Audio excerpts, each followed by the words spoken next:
అంతా రికార్డ్ అవుతుందా? అమ్మాయిలపైన స్త్రీలపైన అసభ్యంగా ప్రవర్తించి వారిని జడపట్టడం లాగడము, మీద పడడము, దీపం పగలగొట్టినారు. మా బైబిల్స్, కరపత్రాలు, సువార్తలు అవన్నీ కాల్ చేసినారు.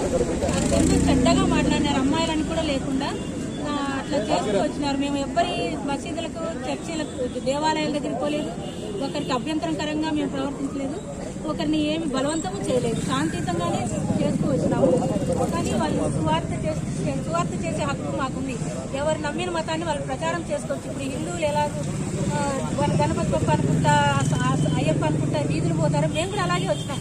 మా దేవుని నమ్ముకోండి, యేసుక్రీస్తు నమ్ముకోండి అని. అంతేగాని ఒకరిని బలవంతం చేయలేదు. ఒకరిని డబ్బులు ఇచ్చి కానీ అవి ఇచ్చి కానీ పాంప్లెట్స్ ఇస్తూ వచ్చినాము.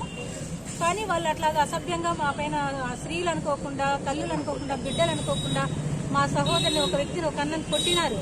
దాన్ని పౌరుతారు. బైబిల్ అన్ని చించేసినారు. బలవంతంగా లాక్కున్నారు.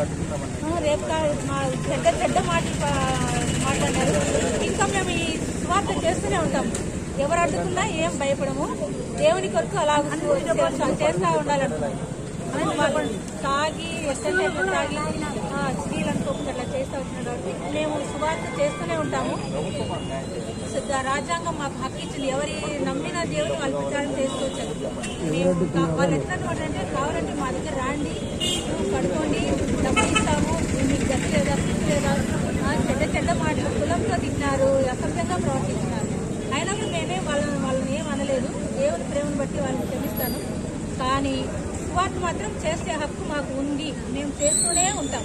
ఎవరు అడ్డు వచ్చినా, ఏ పోలీసు మాకు సపోర్ట్ చేయకపోయినా, ఏ నాయకులు ఎవరు సపోర్ట్ చేస్తే మేము సువార్త చేస్తుంటాం. మేము నమ్మిన దేవుని అందరికీ ప్రచారం చేస్తాం. ఎవరన్నారు మేడం?